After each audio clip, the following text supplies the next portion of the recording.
Mon nom est Capitaine Lyra Meadows.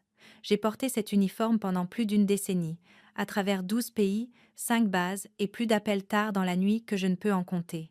J'ai dirigé des équipes sous le feu ennemi, tenu la ligne quand cela comptait, et gagné chaque galon sur ma poitrine. Aujourd'hui aurait dû être mon départ en déploiement. La piste aurait dû bourdonner d'activité, avec des soldats s'échangeant des accolades fermes et des enfants agitant de petits drapeaux. Mon équipe m'attendait, mais je n'étais pas là. J'étais assise dans une voiture de location, garée de l'autre côté de la rue de la maison de ma sœur, observant les rideaux osciller à la fenêtre de l'étage. La maison semblait paisible. Ma famille était à l'intérieur, probablement en train de faire du café, souriant comme s'ils posaient pour une publicité. Ils pensaient que j'étais dans un jet CDS-7 au-dessus de l'Atlantique. Ils pensaient que j'étais partie. Ils ne savaient pas que j'étais dans cette voiture depuis 6 heures. Ils ne savaient pas que j'avais une pile d'états de comptes bancaires imprimés sur le siège passager. Et ils ignoraient certainement que leur fille froide et distante, celle qui travaillait dans le cyber, venait de déclarer une guerre silencieuse. La veille au soir, je n'arrivais pas à dormir. J'avais tout emballé.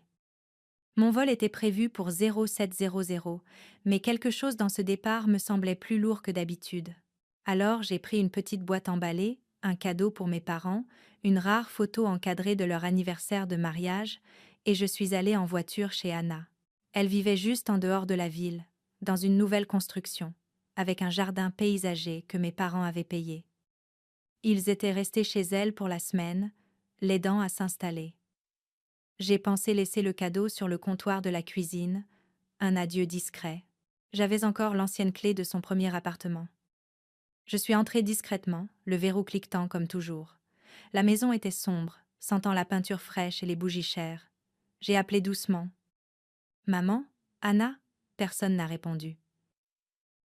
Le son de mon nom m'a figé sur place. La voix d'Anna était calme, presque joyeuse. Sa solde de déploiement arrive demain. C'est une grosse somme. Si le virement automatique passe avant qu'elle ne vérifie, tout disparaît. La voix de mon père a suivi, incertaine mais pas résistante. Es-tu sûre que c'est la bonne façon? Ça semble. Drastique. Et puis, ma mère. Sa voix, habituellement si douce, était ferme. Elle en a besoin, James. Elle est trop froide, trop distante. Elle se cache derrière cet uniforme. Peut être qu'un peu de lutte, qu'elle ait besoin de nous demander de l'aide. On la ramènera vers nous. C'est pour son bien. Je suis restée figée dans le couloir. Ma boîte cadeau semblait peser 7 kilos. Il parlait de vider mon compte. Mes économies, l'argent que j'avais gagné. Ils en parlaient comme d'une décision collective, une stratégie familiale, comme si mon indépendance était une maladie qu'ils devaient guérir. J'ai reculé, le cœur battant, les oreilles bourdonnantes. Ce n'était pas seulement la trahison, c'était le raisonnement. Il n'était pas juste cupide. Il pensait me sauver en me détruisant. Je suis sortie par la porte d'entrée, sans être vue. Je n'ai pas conduit. Je suis juste restée assise là. À 0400, j'ai appelé mon commandant. J'ai invoqué une urgence familiale grave et immédiate. Mon déploiement a été reporté indéfiniment. À 0500, je suis allée dans une imprimerie ouverte 24 heures sur 24. Ils pensaient que je jouais aux soldats. Ils oubliaient que mon travail consistait à traquer des menaces invisibles, et ils venaient d'en devenir une. Dans l'armée, mon nom avait du poids. Les gens écoutaient quand je parlais. Mais à la maison, j'étais quelqu'un d'autre. J'étais l'intense. La fille qui ne collait jamais tout à fait. Là où Anna rayonnait, je m'effaçais. Je pensais autrefois que c'était juste une différence de personnalité. Je me souviens vivement de l'été où j'ai été diplômée de l'OCS, l'école des candidats officiers. J'avais traversé des mois d'enfer mental et physique en sortant avec les honneurs. Je suis rentrée en voiture, mes nouvelles barrettes de second lieutenant dans une boîte en velours, mon uniforme de parade accroché impeccablement à l'arrière. Je suis entrée dans la maison et c'était le chaos. Des ballons, des guirlandes et l'odeur de gâteau. Ma mère s'est précipitée vers moi, m'a serré rapidement dans ses bras et a dit « Oh bien, tu es là. Peux-tu m'aider à porter le bol de punch ?» J'étais confuse. « C'est pourquoi tout ça ?»« C'est pour Anna, voyons, a-t-elle dit, rayonnante. Sa vente de pâtisseries caritatives a rapporté plus de 5 000 $. Ils lui remettent un prix de héros de la communauté. Je suis restée là, dans l'entrée, tenant mon certificat de commission. Mes parents ont organisé une fête dans le jardin, avec une petite marquise et un journaliste du journal local, pour une vente de pâtisserie. Plus tard ce jour-là, j'ai essayé de montrer le certificat à mon père. Il y a jeté un coup d'œil, a hoché la tête et me l'a rendu. Bon travail, Lyra. On dirait que tu es prête. Maintenant, peux-tu vérifier le barbecue? Je pense que le propane est bas. J'ai passé le reste de la journée à remplir les verres, me sentant comme un fantôme au défilé de ma propre sœur. Il disait que j'étais trop réservée. Mais la vérité, c'est que j'avais arrêté de partager, parce que rien de ce que je disais ne semblait compter. J'ai appris à sourire et à hocher la tête, et à les laisser me dire à quel point ils étaient fiers, toujours après avoir complimenté la dernière réussite d'Anna. Elle était l'enfant en or. Elle l'avait toujours été. Elle était sensible, de la façon que les gens admirent, ouverte, vulnérable, rayonnante. J'étais celle qui restait calme en cas d'urgence. Je n'ai jamais voulu rivaliser avec elle, je voulais juste être vue. Mais en me tenant dehors de la maison d'Anna cette nuit-là, j'ai enfin vu ce qu'il voyait quand il me regardait. Un atout à gérer. Une étrangère. Même dans ma propre famille. La plupart des gens, y compris ma famille, pensaient que l'intelligence cyber signifiait que je réinitialisais des mots de passe. Ils n'ont jamais compris les enjeux. Ils n'ont jamais su que mon vrai travail consistait à traquer des menaces invisibles. Je me souviens encore d'une mission à Kandahar. Nous avions intercepté des discussions sur une potentielle brèche chez un sous-traitant logistique. En surface, tout semblait propre. Mais quelque chose dans le motif de trafic, de minuscules paquets de données subsecondes, redirigés vers un serveur non autorisé, a déclenché une alarme dans ma tête. J'étais à la 14e heure d'un double quart, les yeux brûlants. C'est du bruit, capitaine, a-t-il dit. Notez-le et passez à autre chose. Le convoi part dans 30 minutes.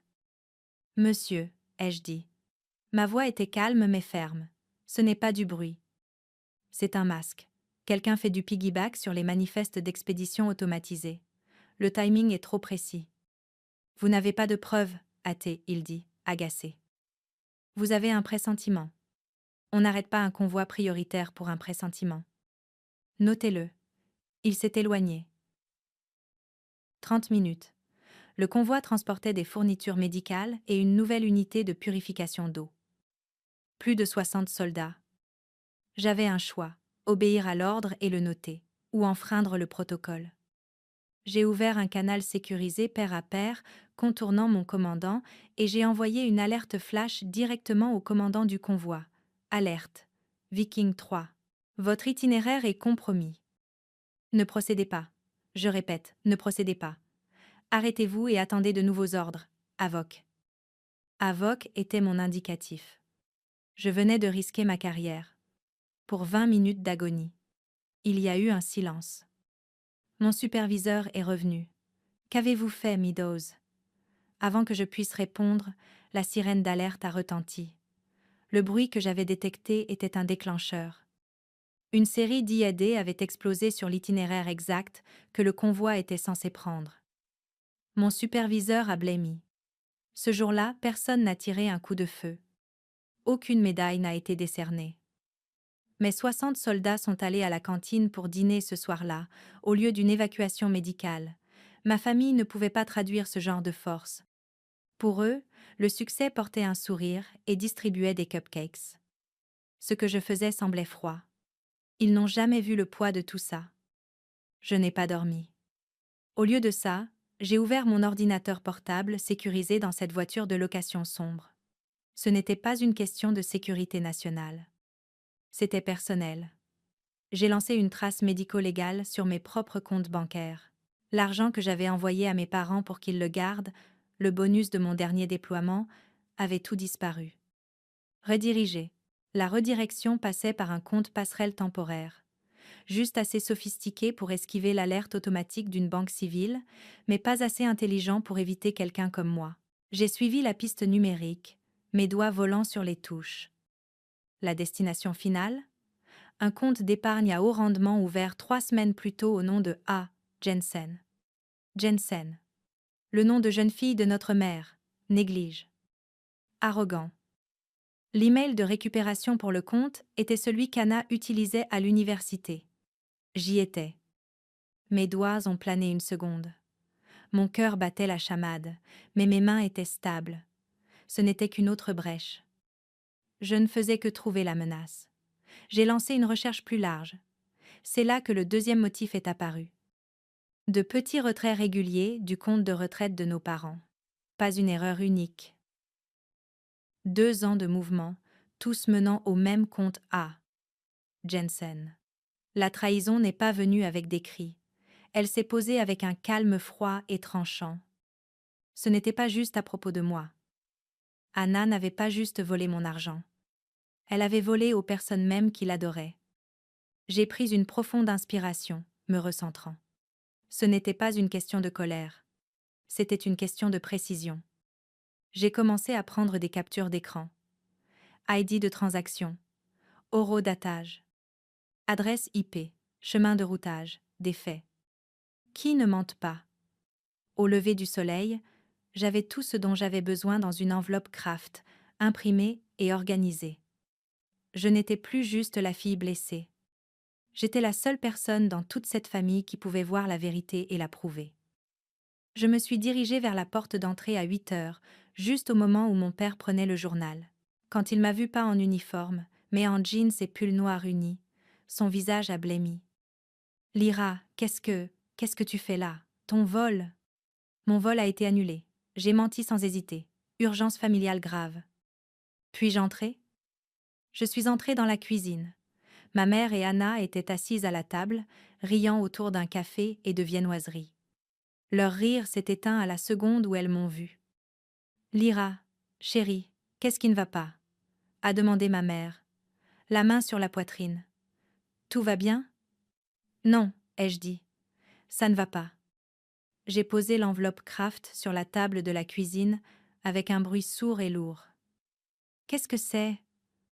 a demandé Anna, essayant de garder un ton léger, mais ses yeux ont fusé vers mon père. « Je l'appelle le dossier A. Jensen, ai-je dit. Le visage d'Anna a blêmi, ma mère semblait confuse.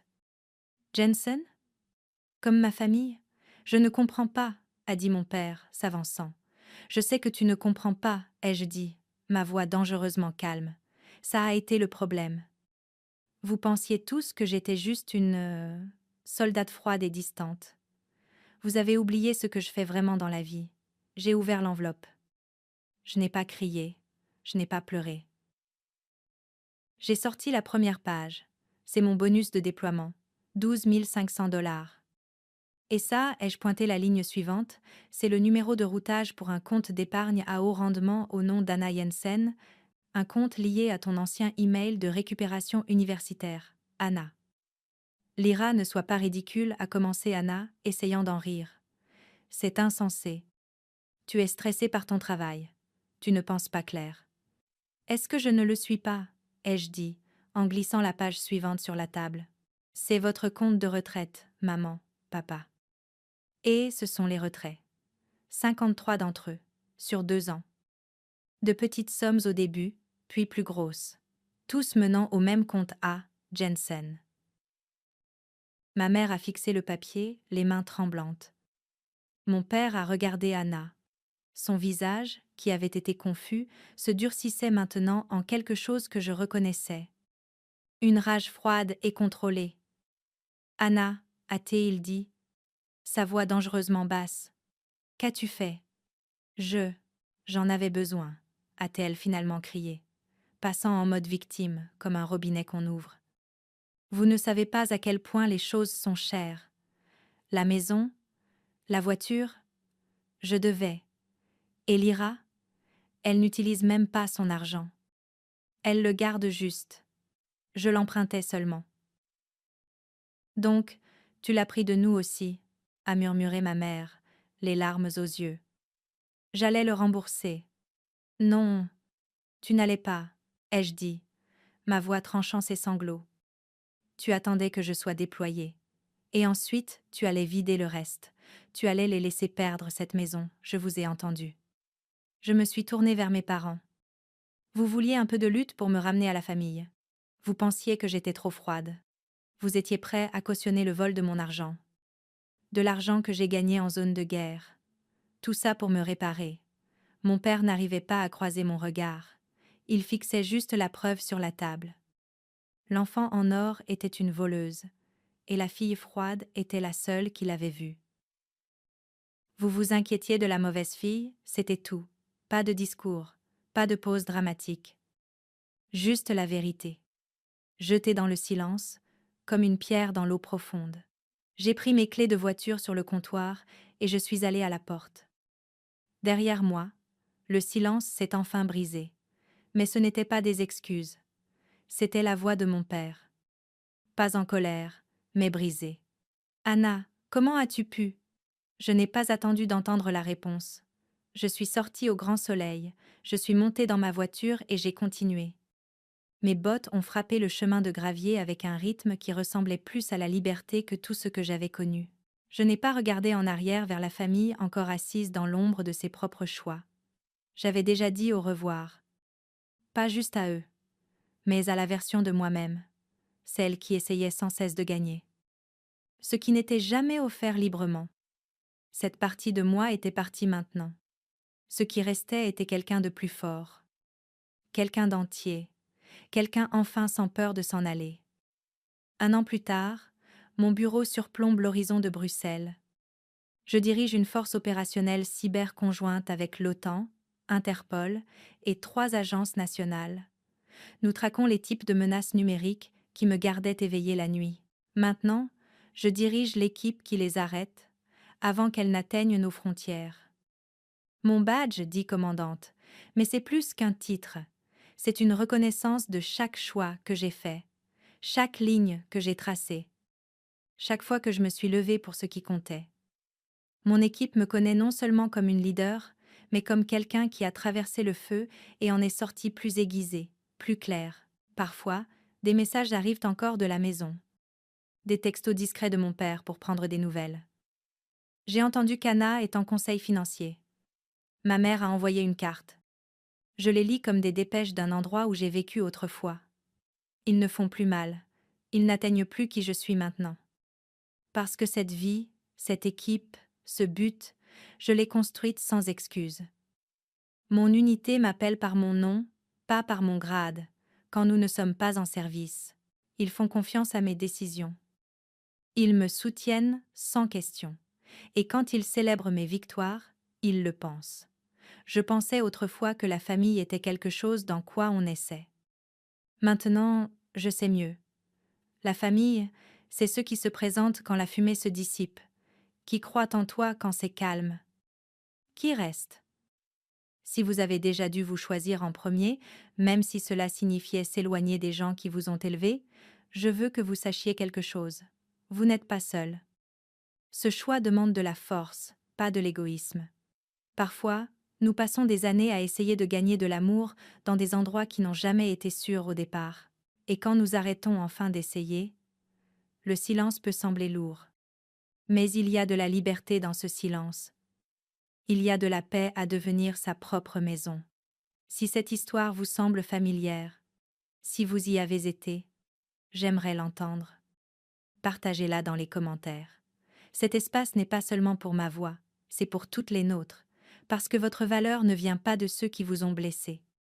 Elle vient de qui vous décidez d'être ensuite. Et ce choix est le vôtre, toujours.